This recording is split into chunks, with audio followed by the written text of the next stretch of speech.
So last time, JJ, we talked about leucine. We did. I love leucine, a very important amino acid. Well, today we're going to talk about the rarest of the amino acids. And what's the rarest one? Tryptophan. Really? Yes. See, now, if I go back many years before I really knew anything about amino acids, tryptophan seems like it was the one I heard about the most because it was related to Thanksgiving, right? Right. Yeah. The American Thanksgiving, we eat turkey, typically, and turkey is known to have high amounts of tryptophan in it. Okay. And everybody thinks it makes you fall asleep after your meal. Yep. We're going to talk about that. All right. But let's get into it. I'm JJ. I am a life coach and I eat mostly meat. I'm Eric. I'm a novelist and I eat mostly meat. So let's introduce you to Tryptophan, who will be our guide today. As I said at the beginning, he is the rarest of the 9 essential amino acids. And remember, essential means the body can't make them, so they have to be eaten. Yes. But of the 20 or so amino acids that the body uses, they're all essential to life. He's famous for his role in the production of serotonin, which we will touch on. But he also helps with energy production and the immune system. Very important roles, actually.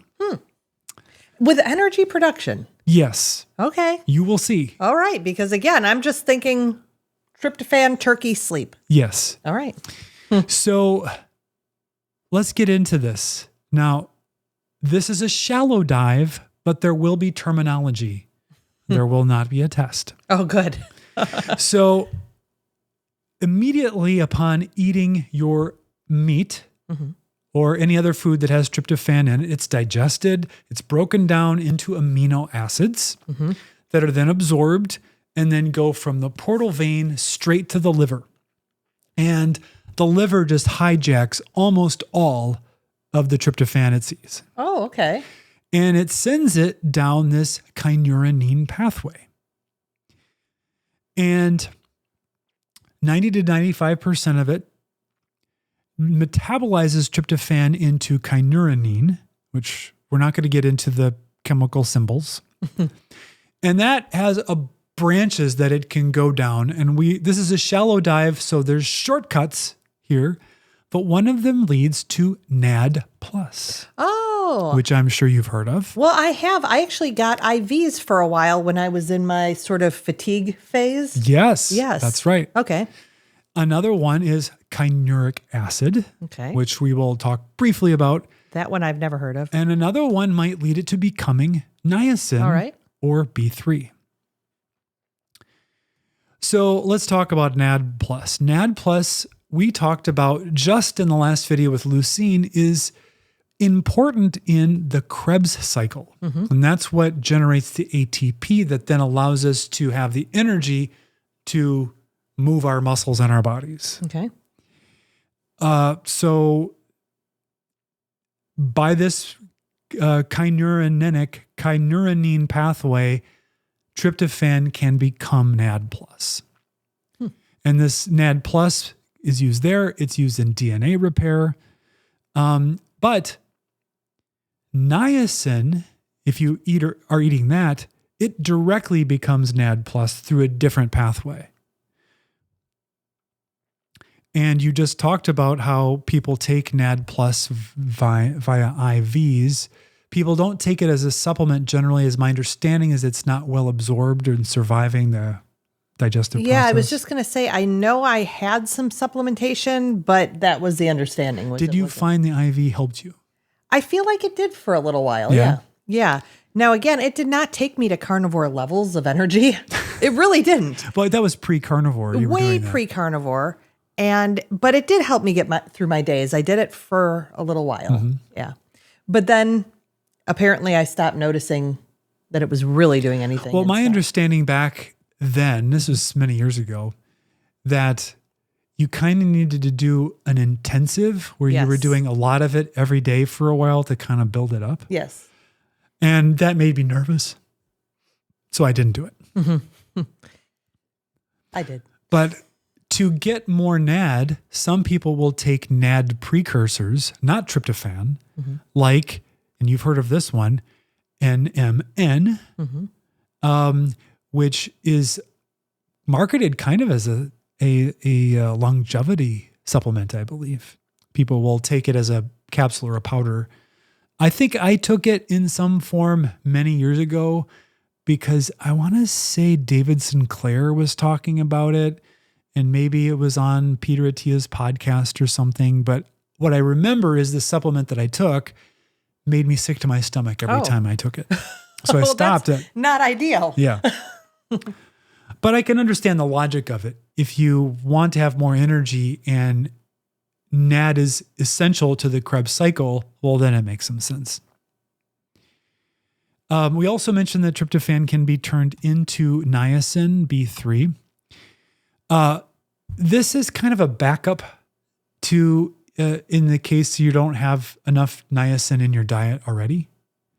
For us carnivores, we generally do because animal proteins are high in niacin. Okay.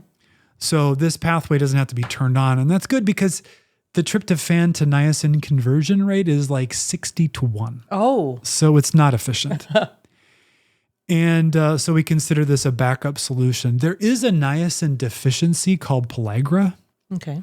That has, I think it can even lead to some dementia and other issues. So it's a really serious problem. And that's why there is backup, even if it's inefficient. Yeah, right. Yeah. But my question immediately was, well, what diet formulation would you have where you have a lot of tryptophan, but not much niacin, and it's eating certain high tryptophan plants, I guess like corns, but which have very low niacin or low availability niacin. And so you can get into situations with certain areas that have certain diet constructs that are more susceptible to pellagra. Okay. Which was kind of an interesting side note. Then the third kind of pathway is this kynureninic acid. And it's made in the brain through this pathway, and it's neuroprotective there. It's made by immune cells. And this was a really kind of confusing circular thing because you're like, well, if the immune cells are active, they're fighting off some kind of infection. Why would you generate this thing that actually puts a braking force on the immune reaction? But that's really, it's doing it to be sort of a self-governor so that the immune system isn't attacking healthy tissue. That's what I was going to ask, yes. Because obviously there's autoimmunity where it goes haywire. It goes haywire, yeah. Yeah. And then another really interesting thing is the microbes that may infect us need tryptophan to grow and propagate. And so in local tissues, like if you get a wound or something, those tissues will use this kynurenic pathway to convert tryptophan to kynurenic acid to basically get the tryptophan out of the way so that those microbes are starved of it. Oh. So it'll do a local deficit to try as a defense against the microbes. That's pretty miraculous. I thought. Yeah. So why is Trip dressed up in this dog costume? You just read my mind.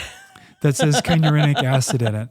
Well, the etymology of kynurenic acid is it comes from the Greek kyno, which is dog, and the neurenic is urine. Okay. So dog urine was where this compound was originally found. Oh. And so that's where it got its name. Huh. Wow. Yeah. All right. So I got nothing to say to that. Let's move on. Yeah. So now let's get into serotonin, which is what everybody thinks of when they think of tryptophan. 90% of the serotonin is produced in the gut. And it's produced in these enterochromaffin cells, which every time I see it, I go enteromuffin cells. That's what I thought. Muffin, my eyes just saw muffin. Yeah. So these cells take in the tryptophan that's in circulation and they create serotonin, which becomes this signaling molecule for peristalsis. Okay. So peristalsis is the contraction and release in waves that moves food material through the small and large intestine and out. And out. And serotonin is very involved in this. It also signals for various secretions into the intestines, but we're not going to go into the details of that because we're already almost too deep on gut serotonin as it is. But serotonin is more famous for its role in the brain as a neurotransmitter. And this is one of the neurotransmitters that I struggle to understand because I understand like adrenaline or norepinephrine is excitatory and makes you amped up and releases energy. And I understand dopamine is sort of a reward but goal-seeking kind of a thing. And I understand oxytocin because you make me feel it all the time. But serotonin, I struggle to understand, even though I took an SSRI, which is a serotonin reuptake inhibitor, for a long time. And it's implicated in mood, cognition, memory, appetite, temperature regulation, emotional processing, pain modulation, all of these different things. And that it kind of has to do with where it's made, how it's distributed, and I guess what its role is in the various different parts of the brain. So it goes tryptophan to 5-HTP. I've taken that supplement. Yep. Yes. And that's converted to serotonin. And of course, taking 5-HTP is a way to get more serotonin without relying on the whole tryptophan stage of it, because the tryptophan has to cross the blood-brain barrier, which it can and does, obviously, but it competes with all the other amino acids that have to go to the brain, like leucine and I think isoleucine and one other one. So, and it's also in lower concentration than those others because it's the rarest. So, maybe not that much makes it over. And even the brain will do the kynureninic pathway in certain cases to fight inflammation. Okay. Yep. So not all of the tryptophan that makes it into the brain ends up becoming serotonin. Now, let me just ask, there is tryptophan in beef and other types of meat, though? Yes. Okay. So this process of making serotonin happens in the brainstem in a particular cell or nuclei called, I wanted to say it, it's made in the RAFE nuclei in the brainstem, and then it travels via the axons into the different parts of the brain. And so it isn't about just having lots of it and you're not trying to maximize it, because there is a thing called serotonin syndrome, which can be deadly. It's about having it be just right as a modulator to keep you in a more resilient mode so that you can take the things that happen in life, the good and the bad, and be able to kind of manage mood and emotion. But when you're in low serotonin, definitely there can be clinical issues of low mood and depression and anxiety. Even OCD is implicated in low serotonin. Serotonin itself was discovered in 1948, and it was a compound found in the blood that caused vasoconstriction.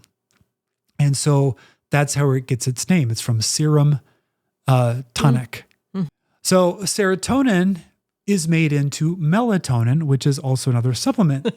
I've taken them all. Melatonin is a hormone made in the pineal gland. Yep. And it's very simple.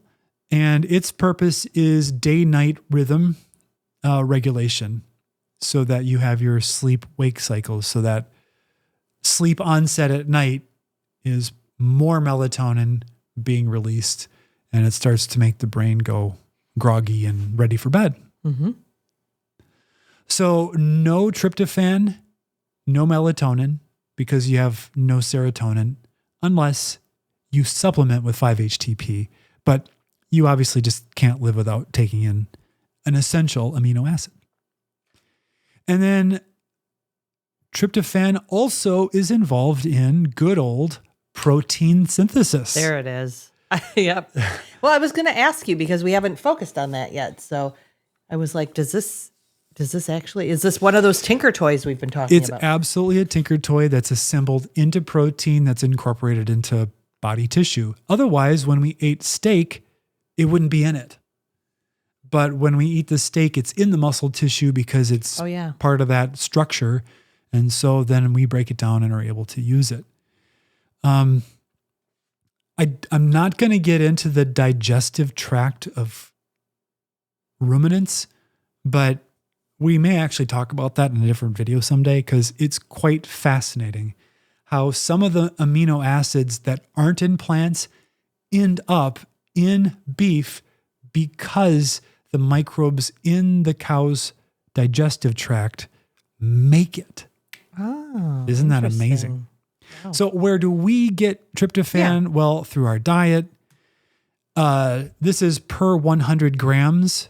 So turkey breast would have 400 milligrams. Beef would have 374 milligrams. Pork chops, 369. Soybeans is on here just as an example, would have 242 milligrams. So it's not a huge amount because like in 100 grams of beef, you could get multiple grams of leucine or close to 2 grams of leucine. Probably. Oh yeah. I remember that. So it just gives you kind of a frame of reference that it's much lower amounts. But let's talk about the turkey thing.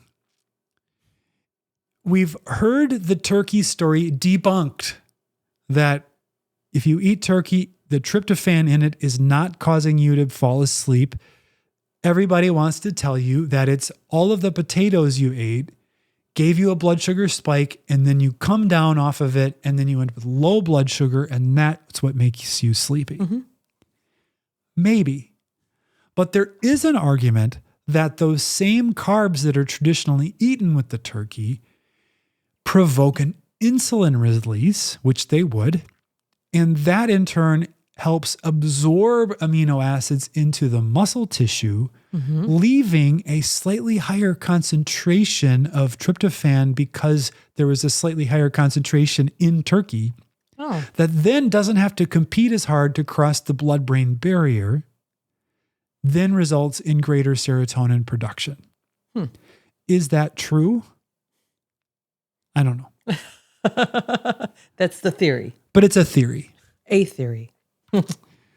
But generally speaking, we carnivores are in great shape with all of our amino acids because we're eating the meat that has all of it in it. But now we understand the function and the importance of tryptophan. Good old trip. So what do you think? Well, I was interested in this whole part about the brain in that it hasn't been something we've talked about as much with the other amino acids. And of course, we've heard of serotonin issues being involved with mood disorders. And so, it's just kind of fascinating because one of the things most carnivores do recognize is that we have an improvement in mood and energy. Well, I thought the same thing when I was researching this. I was like, we tend to want to credit the ketones for the improvement in mood. And surely they do help. But you imagine someone going from eating this sad diet and just not getting much in the way of amino acids at all. Yeah. And then they switch to carnivore and they get so much, the whole system is just replete with this nutrition that's been denied all this time. And eventually that makes its way to the brain and has to improve these neurotransmitters. Yeah, I think we spend a lot of time as carnivores focused on the macros, right? And we think about the protein is feeding us and the fat is fueling us, the end. So it's really interesting to go deeper. Yes. And see more to the story, more to the carnivore story. I naturally looked up, well, what's the RDA of tryptophan? Well, the U.S. government doesn't have an RDA. The World Health Organization has one. I think it's 4 It's based on body weight, and I don't even want to try to remember what it was. But I did look it up, and I was like, oh, well, I guess I can't tell them because there is no answer. But you did your due diligence. I did. I did. I guess my takeaway on this is there's nothing I have to do, but I was so interested in where it led with regard to NAD and serotonin. I was thinking, well, even if somebody was carnivore and maybe they weren't feeling great, maybe those are areas to do experiments in. Obviously, if you're going to experiment with anything that contributes to serotonin, you have to be very careful.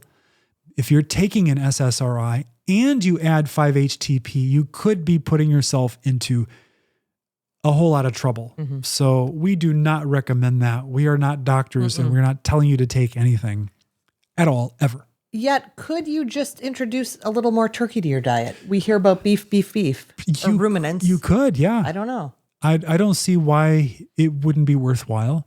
Obviously, you could supplement with tryptophan directly as a supplement and see if that works. But I would theorize that if you take tryptophan with food, you're basically getting your blood-brain barrier competition confused. You might have a higher concentration, but there's still only so many transporters. So it would make sense to maybe try it away from a meal so that you're getting a high concentration and maybe more of it gets across.